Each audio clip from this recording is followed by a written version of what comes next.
Don't miss any content. Don't forget to subscribe and click the notification bell. Happy new month. We are in the final month of 2020. Welcome back to Sahara Football. As usual, I am your host, sellssi. So tonight is the Champions League games, and Melbet is offering you these amazing odds for the game. Open an account with Melbet. Amazing odds, 200% bonus for your first deposit if you use the promo code Sahara Football to register. Link is in the description, and it's the first comment pinned on here.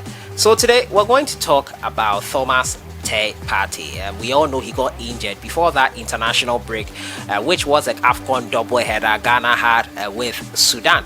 He could not take part in that. After he has sustained that injury versus Aston Villa, that made it unable for him to play the second half of that game.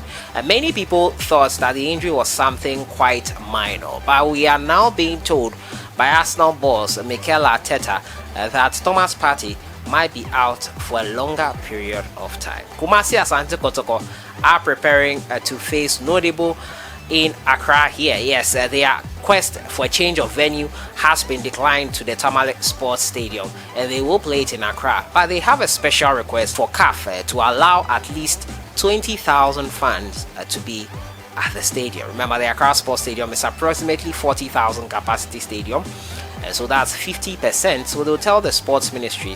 We'll see how that will go down with them. As usual, subscribe if you haven't, and click on the notification bell to get more updates. Today in history marks the first time Ghana won an AFCON trophy in 1963. The newly formed Black Stars, under the stewardship of Ohenechan and CK Jemfi, who was the coach at the time, went on to win the Continental Tournament for the first time for the Ghana Black Stars in 1963, retaining it also in 1965. A little bit of history there. 1st December 1963, Ghana won its first AFCON. So let's jump right into it. We'll start off from the camp of Partey. Now, Partey sustained an injury whilst playing for Arsenal against Aston Villa in the first half. It was initially reported to be a thigh injury, which he needed approximately 1 or 2 weeks to get back on his feet. He missed that international break, which was the next week. Due to that, could not play in Ghana's doubleheader with Sudan, and it has now come to light that the issue is more serious than initially anticipated. Arsenal boss MIKEL ARTETA, after his side's loss over the weekend once again at the Emirates Stadium to Wolverhampton Wanderers, revealed the extent of the injury to Partey. Initially, Arsenal boss MIKEL ARTETA, who spoke at the end of the game that 2-1 lost to Wolverhampton Wanderers, could not confirm when the midfielder would be ready to return. This is what he said. "I don't think he will be with us in the next few games," he said. "We have been missing a lot of players. We have many different issues, but I don't like to use that excuse. At the end of the day, we are all the time really close to winning football matches, and we end up losing it in the last few games. That is only in our hands with the players that we have. It is what we have to do. We cannot change that. It is in our hands." When asked whether Partey's issue was more serious than first thought, ARTETA said yes. Arsenal host Rapid Vienna in the Europa League on Thursday. They have already qualified to the round of 32, mind you, before traveling to Tottenham Hotspur for that all-important North London derby. Tottenham Hotspur sit top of the Premier League, mind you, after their 0-0 draw with Chelsea on Sunday night.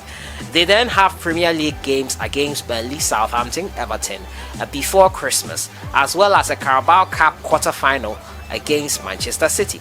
The defeat against Wolves left Arteta's side in 14th position with just 13 points from the first 10 league games, their lowest points tally at the stage of a Premier League season ever. They have scored just 10 goals in the league and will fall 11 points behind leader Spurs should they lose to their neighbors next week. Arteta insists, however, he's not worrying about his job despite his side's alarming run of form. "The day I decided to be a coach, I know that one day I will be sacked or leave the football club," he said. "I don't know if it's the day after I sign my contract. in a month's time, a year's time, or 6 months' time. I never worry about that. And my only concern is to get the best out of the players, give the possible best service to the club, and become better and better. I know, I repeat, in this profession, one day I will get the sack or leave, but I don't know when that is going to happen. So Mikel Arteta, they're telling us the extent of Thomas Partey's injury that he sustained against Aston Villa. It's much more serious than we thought. Partey will be out for a couple of games. Until then, the Gunners are wallowing in 14th. Mikel Arteta, they're telling us Partey, he will be out for a longer period. My next story has to do with ASANTE Kotoko as they face NOUADHIBOU in their return leg here in Accra, Ghana. Yesterday I brought you that story that insinuated that the Porcupine Warriors were looking for a way to get their home fixtures played at the Tamale Sports Stadium, now known as the Aliu Mahama Sports Stadium. Unfortunately, that request has been denied by the Ghana Football Association. Now, the Ghana Football Association having denied that request, that will mean that Kotoko will be looking to play back at the Accra Sports Stadium. And in doing that, they are going to write a letter to CAF to help them bring in close to 20,000 fans into the stadium.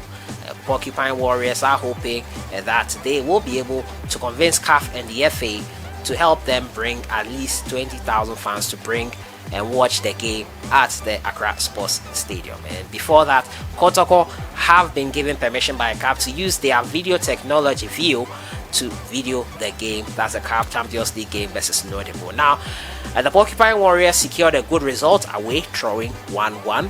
And in an interview, Moses Entry Benefo told Happy FM that we are going to write to the government through the sports ministry to allow us to admit fans to the stadium. When we went to Mauritania, we inquired from them how the fans were at the stadium to watch the game, and they indicated that the country laws allow fans to attend the games. CAF also granted them the permission based on the COVID-19 protocols in the country. So we will plead with the government to allow us to admit about 20,000 fans to the Accra Sports Stadium. He also touched on the team's decision to move its home games to the Premier League to Tamale.